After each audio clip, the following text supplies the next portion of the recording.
أعوذ بالله من الشيطان الرجيم. بسم الله الرحمن الرحيم.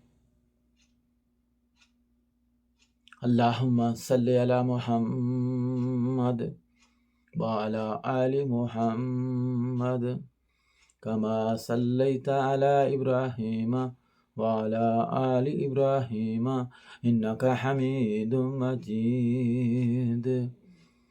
اللهم بارك على محمد وعلى آل محمد كما باركت على إبراهيم وعلى آل إبراهيم إنك حميد مجيد. یا رب صلی وسلم دائما ابدا علی حبیبک خیر الخلق کلہم. یا رب صلی وسلم دائما ابدا علی حبیبک خیر الخلق کلہم.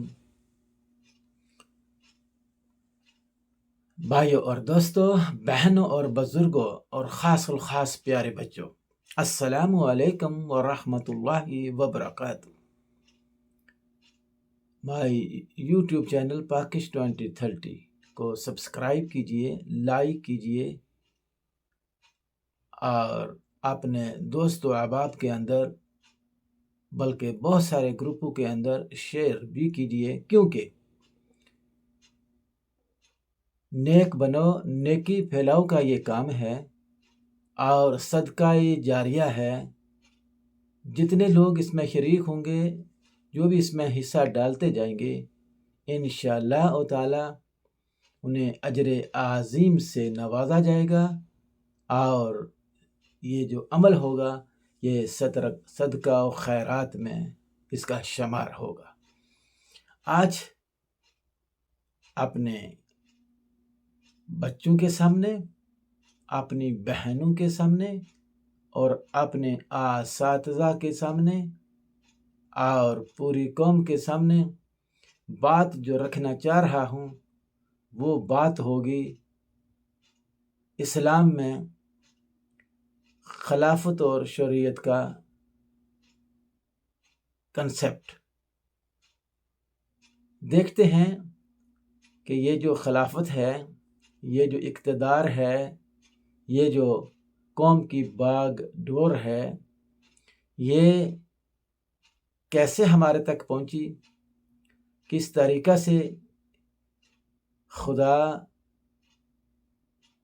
کے نازل کردہ قرآن اور محمد عربی حضرت محمد مصطفیٰ صلی اللہ علیہ وآلہ وسلم کے ذریعہ اور پھر چاروں خلیفہ جس میں نمبر 1 حضرت ابوبکر صدیق، حضرت عمر فاروق، حضرت عثمان غنی اور حضرت علی کرم اللہ وجہہ کے ذریعہ، تبع تابعین کے ذریعہ ہم تک یہ جو نظام پہنچتا ہے کہ کس طریقہ سے لوگوں کے اوپر جو ہے وہ حکمرانی کی جائے، کس طریقہ سے عوام کے ساتھ جڑا جائے اور پھر عوام کو نیچے سے اٹھا کر اوپر لے کے لایا جائے. اس کو آج دیکھتے ہیں کہ یہ بیسک کنسپٹ کیا تھا اور پھر یہ مختلف ادوار کے اندر جو نام میں نے لیے ہیں ان کے کیا کارنامے ہیں اور کس طریقہ سے یہ لوگ آگے بڑھے ہیں. اور پھر ایک وقت ایسا بھی ہم نے سنا ہے، تاریخ کے اوراق میں پڑھا ہے کہ آدھی دنیا پر 23,000 مربع میل پر ایک شخص حکومت کر کے گیا ہے. اس کا نام تاریخ کی کتابوں میں درج ہے. اس کو آج میں اور آپ کلمہ گو لا الہ الا اللہ محمد الرسول اللہ کے علاوہ نان مسلم جو کہ مختلف مذاہب سے تعلق رکھتے ہیں، بلکہ وہ لوگ بھی جو آج بھی اپنے نبیوں کے پیروکار ہیں اور انہی ہی کی الہامی کتب پہ عمل کر رہے ہیں، اور آخر الزمان نبی حضرت محمد مصطفیٰ صلی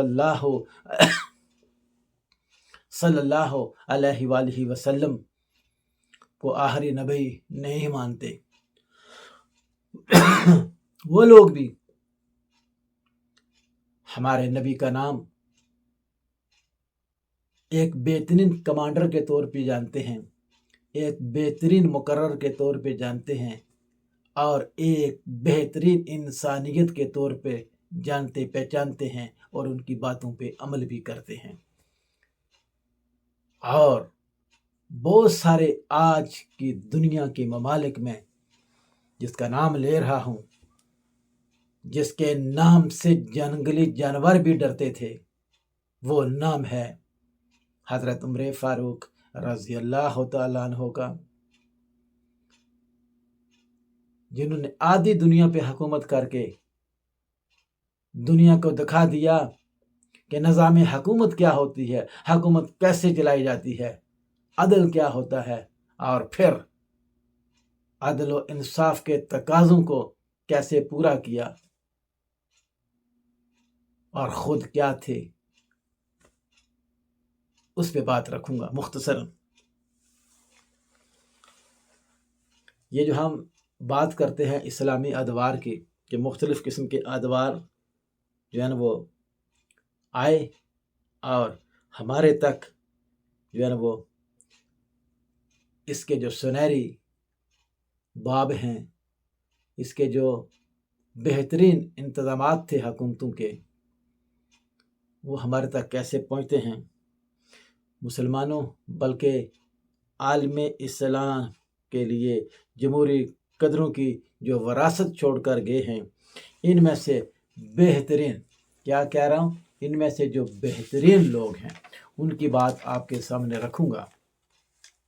بہترین جو جمہوریت جس کو کہتے ہیں اور خودداریت جس کو کہتے ہیں، کہ وہ بہترین روایت ہے جس کا آج کے دور جدید میں، یہ جو دور گزرا ہے جس کو ہم کہتے ہیں جی سائنس اینڈ ٹیکنالوجی کا دور ہے، انسان نے بہت ترقی کر دی، انسان نے چاند پہ جو ہے نا وہ پہنچ گیا، انسان مریخ پہ پہنچ گیا، کہاں سے کہاں پہنچ گیا انسان ترقی کرتے کرتے، لیکن جن چیزوں پہ انسان کو ترقی کرنی چاہیے تھے وہ چیزیں آج انسان بھول چکا ہے، جس کا ان ادوار کے اندر جو میں نے ذکر کیے ہیں آج کے دور جدید میں بھی بڑا چرچا اور شورا ہے۔ ٹھیک ہو گیا، بات بڑی خوش آئن اور خوشی اور فخر کی ہے جو میں آپ کے سامنے رکھنا چاہتا ہوں، کہ چاروں خلیفہ یعنی کہ چاروں خلفائے راشدین معروف جمہوری طریقے اور قاعدے کے عین مطابق عوام کی کثرت راہ کی وجہ سے منتخب ہوئے۔ آج جو ہمارے ملک میں حشر ہو رہا ہے جمہوریت کا، شاید اس کا جنازہ پہلے کبھی نہ نکلا ہو جو آج نکالا گیا ہے، پچھلے 8 فروری کے الیکشن میں جو نکالا گیا ہے۔ وہ لوگ جمہوری نظام کے تحت، شورائی نظام کے تحت خلیفہ بنے تھے، اور اپنی مرضی سے نہیں بنے تھے، اس وقت کے لوگوں کی مرضی سے بنائے گئے تھے، لیکن ان لوگوں نے خوشی سے اس کو قبول نہیں کیا تھا، بلکہ یہ جو ذمہ داری تھی ان کے کاندھوں پہ ڈالی گئی تھی، اور انہوں نے پھر کما حق ہو اس کو پھر پورا کرنے کی بھرپور کوششیں کی تھیں، جن کی مثالیں آج ہمارے پاس موجود ہیں۔ کسی نے بھی خلافت لینے کی برائے نام کبھی کوشش نہ کی۔ میں آپ کے سامنے وہ چند مشہور نام جو اس دنیا میں بھی لیے جاتے ہیں اور ایک اور دنیا ہے وہاں پہ بھی لیے جائیں گے، کثرت سے لیے جائیں گے، جیسے آج کثرت سے لیے جاتے ہیں۔ ان میں پہلا نام حضرت ابو بکر صدیق رضی اللہ تعالی عنہ کا ہے۔ نبی صلی اللہ علیہ وسلم کی جان نشینی کے لیے حضرت ابو بکر صدیق کو اگرچہ حضرت عمر رضی اللہ تعالی عنہ کی تجویز سے نامزد کیا تھا، کہ لیکن حضرت ابو بکر صدیق رضی اللہ تعالی عنہ نے مدینہ کے تمام لوگوں سے، جو در حقیقت اس وقت پورے ملک میں عملاً نمائندہ کی حیثیت رکھتے تھے، فردن فردن اس انتخاب کی منظوری اور تائید حاصل کر لی تھی۔ کس نے؟ حضرت ابو بکر صدیق رضی اللہ تعالی عنہ نے آپ کا نام تجویز کیا، حضرت عمر فاروق رضی اللہ تعالی عنہ نے، اور پھر کیا ہوا؟ حضرت عمر نے خلافت کے لیے صدیق اکبر کا نام لیا تو تمام اصحاب و کبار جو اس وقت موجود تھے، تمام اصحاب نے کیا کیا؟ پروانہ وار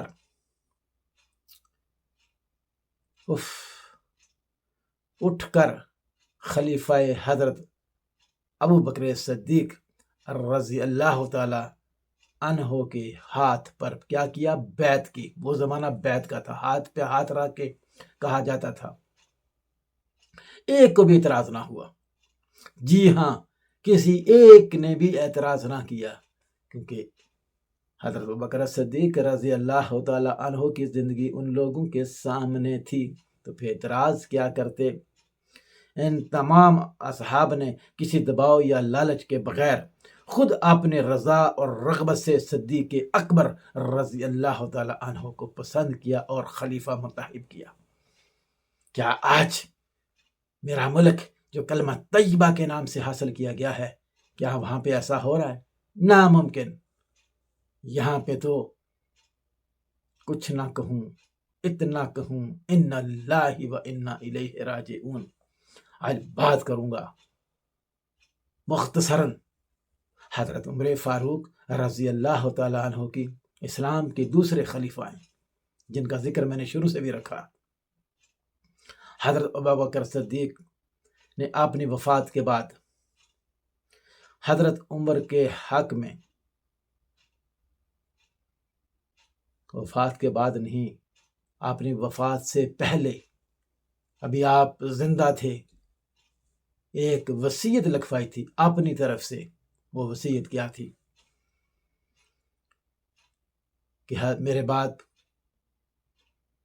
اس قرآن اور سنت نبوی کو جس طریقہ سے نبی صلی اللہ علیہ وسلم نے اور جس طریقہ سے میں نے اس کی حفاظت کی ہے، اب اس کی ذمہ داری حضرت عمر فاروق رضی اللہ تعالی عنہ کے سپرد کی جاتی ہے۔ یہ آپ نے اپنی رائے لکھوا دی۔ مسجد نبوی میں لوگوں کو جمع کر کے کہا، کیا تم اس شخص پر راضی ہو جسے میں اپنا جانشین بنا رہا ہوں؟ خدا کی قسم، میں نے رائے قائم کرنے کے لیے اپنے ذہن پر زور ڈالنے میں کوئی کمی نہیں چھوڑی، دن و رات اس شخص کے بارے میں سوچتا رہا، اور میرا دل و دماغ یہ بات ماننے پہ تیار ہوا کہ میرے بعد اگر کوئی خلیفہ ہو سکتا ہے تو عمر فاروق رضی اللہ تعالی عنہ ہی ہو سکتے ہیں۔ آپ دیکھیں یہاں پہ آپ نے کسی رشتے کو بیچ میں نہیں لایا کہ میرا بیٹا ہونا چاہیے، میری بیوی ہونی چاہیے، میرا داماد ہونا چاہیے، میرا سسر ہونا چاہیے۔ نہیں، اس وقت جو تقوی کے لحاظ سے، دین اسلام کو قائم اور دائم رکھنے کے لحاظ سے جو معتبر شخصیت تھی، وہ تھی حضرت عمر فاروق رضی اللہ تعالیٰ عنہ کی۔ تو پھر انہی کو اپنا جانشین جو ہے مقرر کیا۔ بتاؤ تمہیں یہ انتخاب منظور ہے؟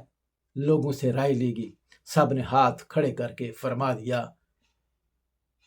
اے خلیفہ مومنین، آپ جو کہہ رہے ہیں، بجا کہہ رہے ہیں، ہم آپ کے ساتھ ہیں، ہم اس شخص کو اپنا خلیفہ مانیں گے۔ بھائی اور دوستو، اگر بات کروں اسلام کے تیسرے خلیفہ کی، مختصراً بات کروں گا، وہ شخصیت حضرت عثمان غنی رضی اللہ تعالی عنہ ہیں. سبحان اللہ. نام بھی غنی، کام بھی غنی. سبحان اللہ. حضرت عمر رضی اللہ تعالی عنہ نے اپنی وفات کے وقت خلافت کا فیصلہ کرنے کے لیے ایک انتخابی مجلس مقرر کی اور فرمایا جو شخص مسلمانوں کے مشورے کے بغیر، کثرت رائے کے بغیر زبردستی امیر بننے کی کوشش کرے تو اسے کیا کرو؟ قتل کر دو. بھائیوں اور دوستوں، بہنوں اور بزرگوں اور پیارے پیارے بچوں، بڑی غور طلب بات ہے. کیا لکھا جا رہا ہے وصیت کے اندر، یا کیا لوگوں کو کیا بتایا جا رہا ہے کہ اگر کوئی بندہ زبردستی اقتدار پہ قابض ہونے کی کوشش کرے بجائے کثرت رائے کے، تو اس کو کیا کرو؟ اس کو قتل کر دو. بھائیو اور دوستو، بہنوں اور بزرگوں، اتنی بڑی ہمیں تنبیہ کی گئی ہے، اور آج ہم کیا کر رہے ہیں؟ آج میرے ملک میں اور آپ کے ملک میں کیا ہو رہا ہے؟ زبردستی لوگ اقتدار پہ قابض ہو رہے ہیں. اس کے ساتھ انہوں نے اپنے بیٹے کو خلافت کے استحقاق سے کیا کیا؟ صاف لفظوں میں مستثنیٰ قرار دے دیا کہ میری اولاد میں سے کوئی بھی اس منصب پہ نہیں آئے گا، تاکہ خلافت ایک مورثی منصب نہ بن جائے. یہ مجلس 6 اشخاص پر مشتمل تھی. اس زمانہ کی بات کر رہا ہوں، آج سے 1600 سال پہلے کی بات کر رہا ہوں. حضرت عمر فاروق رضی اللہ تعالی عنہ کے بعد باری آتی حضرت عثمان غنی رضی اللہ تعالی عنہ کی خلافت پر. تو کیا بتایا جا رہا ہے؟ آپ نے میرے وہ الفاظ سن ہی تو لیے ہوں گے کہ اگر کوئی شخص زبردستی اقتدار کو چھیننے کی یا اس کی کرسی پہ بیٹھنے کی کوشش کرے تو اس کو قتل کر دو. تو یہ مجلس، یہ شورا جو تھی اس وقت، وہ کتنے لوگوں پر مشتمل تھی؟ صرف 6 لوگوں پر مشتمل تھی، جو قوم میں سب سے زیادہ با اثر، با کردار اور مقبول ترین لوگ تھے. چنانچہ حضرت عثمان غنی رضی اللہ تعالی عنہ کا انتخاب بھی جمہوریت کی اعلیٰ قدروں کا پاسباں بن کر ہمارے سامنے آیا اور تاریخ اسلام میں رقم قلم بند کیا گیا. بھائی اور دوستو، اب بات کروں گا مختصراً حضرت علی رضی اللہ تعالیٰ عنہ پر، جو کہ اسلام کے چوتھے خلیفہ ہیں. دیکھتے ہیں کہ ان کو آج سے 1600 سال پہلے کس طریقہ سے خلافت دی گئی. حضرت عثمان غنی رضی اللہ تعالیٰ عنہ کی شہادت کے بعد جب کچھ لوگوں نے حضرت علی کو خلیفہ بنانا چاہا تو انہوں نے کہا تمہیں ایسا کرنے کا اختیار بالکل نہیں ہے، شریعت محمدی میں ایسا نہیں ہے، کثرت سے رائے سے بات کرتے ہیں. تو اہل شورا، جو کہ اہل بدر کے کرنے کا کام ہے، جس کو اہل شورا اور اہل بدر خلیفہ بنانا چاہیں گے وہی خلیفہ ہوگا. مختلف روایات کے مطابق حضرت علی رضی اللہ تعالیٰ عنہ کے الفاظ بھی ہیں کہ میری بیعت خفیہ طریقہ سے نہیں ہو سکتی، میری بیعت، میری خلافت، میرا منصب خفیہ طریقہ سے نہیں ہو سکتا، اس کو سر عام لوگوں کے سامنے لایا جائے تو مسلمانوں کی مرضی سے ہونا چاہیے، کثرت سے رائے سے ہونا چاہیے، جمہوری اقتدار کے طریقوں سے ہونا چاہیے. چنانچہ مسجد نبوی میں ایک بہت بڑا اجتماع ہوا اور تمام مہاجرین و انصار نے ایک ساتھ کیا کیا؟ حضرت علی کرم اللہ وجہ کو اپنا خلیفہ مقرر کیا اور ان کے ہاتھ پہ بیعت کرنا شروع کر دیا۔ بھائیوں اور دوستوں، بہنوں اور بزرگوں، یہ مختصر بات رکھنے کا مقصد آپ کے سامنے صرف یہی تھا کہ آپ کو سمجھانے کی کوشش کی جائے کہ اقتدار حاصل کرنے کے لیے جمہوری روایات کو اور شریعت محمدی کو فالو اپ کرنا چاہیے۔ جس طریقہ سے یہ اقتدار، یہ منصب، یہ لوگوں کی خدمت نبی علیہ الصلوۃ والسلام نے کی، پھر حضرت ابوبکر صدیق نے کی، پھر حضرت عمر فاروق نے کی، پھر حضرت عثمان غنی نے کی، اور پھر حضرت علی رضی اللہ تعالیٰ عنہ نے کی، اور اس کے بعد پھر یہ سلسلہ رکا نہیں، آگے بڑھتا گیا اور لوگ اسی شورائی نظام کے تحت جمہوریت کی قدروں کو مد نظر رکھتے ہوئے کثرت رائے سے اپنے خلیفوں کو منتخب کرتے آئے۔ تو بھائیو اور دوستو، آج میں بھی اور آپ بھی اور پوری پاکستانی قوم، جس کو 24 کروڑ کے نام سے جانا جاتا ہے کہ پاکستان کے اندر 24 کروڑ کی آبادی ہے، کیا ہم نے حالیہ الیکشنز کے اندر جو ہم نے انتخاب گورنمنٹ نے کروائی، کیا اس کے اندر ہم سبھی مسلمان ہیں نا؟ بتائیے تو صرف 1% ہمارے پاس نان مسلمز ہیں، 99% خدارہ میں اور آپ مسلمان ہیں۔ تو کیا ہم نے اسلام پہ عمل کرتے ہوئے، کیا ہم نے اپنے پیارے نبی کی باتوں کو مانا؟ کیا ہم نے خلیفہ اول کی باتوں کو مانا؟ کیا ہم نے خلیفہ دوم کی باتوں کو مانا؟ کیا ہم نے خلیفہ سوم کی باتوں کو مانا؟ کیا ہم نے خلیفہ چہارم کی باتوں کو مانا کہ کس طریقہ سے وہ لوگ اقتدار میں آئے؟ کیا ہم نے اس پہ عمل کیا؟ کیا ہماری ملک کا جو نظام ہے، جو پڑھے لکھے طبقات کے لوگ ہیں، جو اپنے آپ کو PhD کہتے ہیں، مفسر اور سکالرز کہتے ہیں، جو اپنے آپ کو بہترین انسان تصور کرتے ہیں، کیا ہمارے ججز، کیا وہ مسلمان نہیں تھے؟ کیا انہوں نے تاریخ اسلام کا مطالعہ نہیں کیا تھا؟ کیا ہمارے جرنیلوں نے تاریخ اسلام کا مطالعہ نہیں کیا تھا؟ یا ہم صرف سب کے سب نام کے مسلمان ہیں اور عملی طور پہ ہم اغیار کے ساتھی ہیں؟ دیکھنا، سننا، پرکھنا ہوگا کہ ہم نے کہاں پہ غلطیاں کی کہ آج میری قوم کا یہ حال ہو چکا ہے۔ ہم نے کن اسلامی روایات کو بائی پاس کیا؟ بائی پاس کا لفظ بھی تھوڑا ہے، بلکہ ہم نے ان کو مانا ہی نہیں اور اپنی من مرضی کے فیصلوں کی طرف آ گئے۔ تو کیا یہ جو قوم، یہ جو ملک کلمہ طیبہ کے نام سے حاصل کیا گیا تھا، لا الہ الا اللہ محمد الرسول اللہ کے نام پہ حاصل کیا گیا تھا، کیا ہم نے اس کلمہ کی قدر و قیمت کو، اس کی افادیت کو سمجھا، اس ملک میں نافذ عمل کرنے کی کوشش کی؟ نہیں۔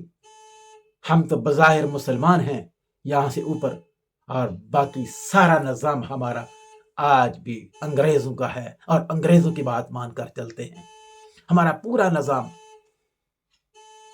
کلچر دیکھو تو ہندوانہ، نظام دیکھو تو انگریزوں کا۔ ہم کائے کے مسلمان ہیں؟ ہمیں ڈوب مرنا چاہیے۔ اللہ سے دعا کرتا ہوں کہ اللہ تعالیٰ میرے سمیت پوری قوم کو، یہ جو 24 کروڑ عوام ہے، اس کو ہوش کے ناخن لینے کی توفیق عطا فرمائے، تاکہ ہم اگر کسی کو آگے لے کے آئیں تو وہ ایماندار، خدا ترس، باوقار شخصیت ہو، جس پہ کسی قسم کا کوئی داغ دبا نہ ہو۔ تو پھر وہ جو آئے گا، پھر وہ کام بھی وہی کرے گا جو میرے نبی نے کیے، جو حضرت ابوبکر صدیق نے کیے، جو عمر فاروق نے کیے، جو حضرت عثمان غنی نے کیے اور جو پھر حضرت علی رضی اللہ تعالی عنہ سے ہوتے ہوئے ہمارے تک پہنچے۔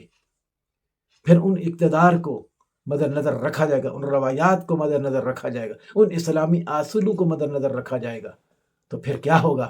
پھر یہ اہل معاشرہ جو ہے، یہ جو 24 کروڑ کی عوام جو ہے، اس کا رہنا سہنا اٹھنا بیٹھنا تقیہ کلام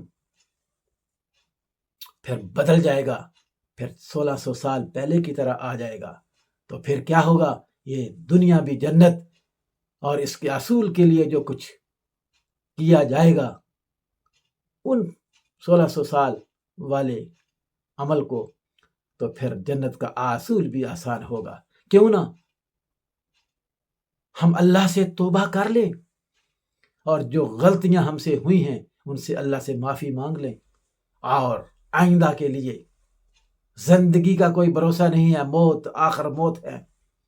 آج ہم کسی کی موت پہ انا للہ و انا الیہ راجعون پڑھتے ہیں، کسی کے نظام پہ انا للہ و انا الیہ راجعون پڑھتے ہیں، تو کل میرے اور آپ کے جنازے پر بھی لوگ پڑھیں گے، فوتگی پر بھی لوگ پڑھیں گے کہ فلاں شخص فوت ہو گیا، انا للہ و انا الیہ راجعون۔ بالکل پڑھنا چاہیے، جب بھی کوئی غلط کام ہو جائے یہ پڑھنا چاہیے۔ لیکن خدا را سوچئے ہم آج کہاں کھڑے ہیں؟ کیا میں اور آپ اور یہ پوری قوم اللہ اگر سامنے آ جائیں تو کیا ہمیں اللہ سے بات کرنے کی ہمت ہوگی، حوصلہ ہوگا؟ سوچئے گا، اللہ تو بڑے دور کی بات ہے۔ آج اگر خدا نہ خواستہ فتوے نہ لگا دینا، اگر نبی محترم حضرت محمد صلی اللہ علیہ وآلہ وسلم آج کی دور کی دنیا میں تشریف لے آتے ہیں،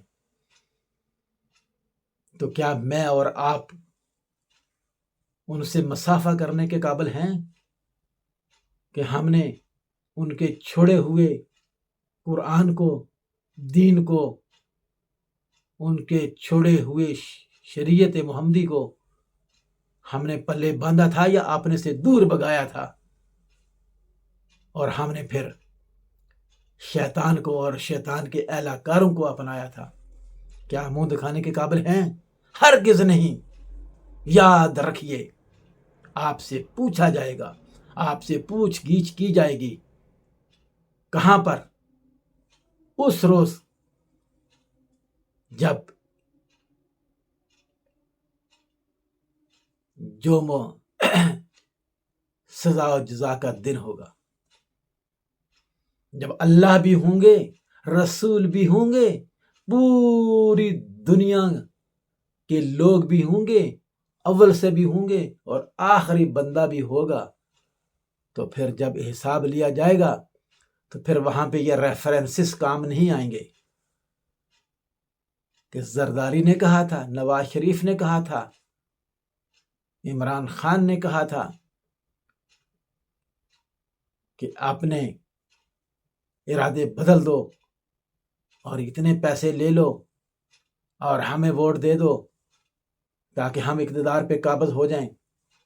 وہاں کسی کی جرت نہیں ہوگی، وہاں صرف یہ پوچھا جائے گا کہ یہ جو کرامن کاتبین نے تمہاری زندگی کا ریکارڈ بنایا ہوا ہے، یہ فلم کی صورت میں سامنے لایا جائے گا۔ اس وقت میرا اور آپ کا جو حال ہوگا، آگے کچھ نہیں کہوں گا، آخر پہ صرف یہی کہوں گا انا للہ و انا الیہ راجعون، اور ایک درخواست بھی کروں گا۔ یہ جو یوٹیوب چینلز ہوتے ہیں نا، ان کے اوپر اگر ان کو پازیٹیولی یوز کیا جائے تو اصلاح معاشرہ ہو سکتا ہے۔ اگر ان کو فحاشی اور بے حیائی کے طور پر استعمال کیا جائے تو پھر یہ دنیا کے لوگ شیطانوں سے کم نہیں ہیں، شیطانوں سے آگے جا رہے ہیں۔ تو جو لوگ اس وقت اس کاوش میں ہیں کہ اس معاشرے کو تبدیل کیا جائے، لوگوں کے ذہنوں کو تبدیل کیا جائے، کہ اسلام ان کے ذہنوں سے نکال دیا جائے، جس کا نتیجہ آپ نے حالیہ الیکشن میں دیکھ لیا۔ لوگوں کو زبردستی ووٹ ڈالنے سے منع کر دیا گیا۔ جو لوگ اسلام کے ماننے والوں کو جو الیکشنز میں کھڑے تھے، ان کو ووٹ ڈالنے سے بھی منع کر دیا گیا، اور شیطانی طاقتوں نے ان کے ووٹ بھی چھین لیے اور انہیں منظر عام پہ آنے سے روک دیا گیا۔ لیکن جن لوگوں نے ان کا ساتھ دیا، کیا وہ قابل معافی ہیں؟ کیا کل مرنے کے بعد ان سے جب قبر میں حساب لیا جائے گا اور پھر میدان محشر کے اندر جب ان سے حساب لیا جائے گا تو پھر کچھ نہیں سنی جائے گی، پھر وہاں وہی ہوگا جو میرا اور آپ کا خدا چاہے گا۔ کیوں نہ ہمارے پاس وقت موجود ہے، کیوں نہ ہم اپنے آپ کو نیک بنو اور نیکی پھیلاؤ کہ اس مہم میں شامل ہو جائیں، جتنا ہو سکے اس کو کرنے کی کوشش کی جائے، خود بھی اور اپنے گھر والوں کو بھی، عزیز و اقارب کو بھی اور اہل معاشرہ کو بھی اس طرف لانے کی کوشش کی جائے۔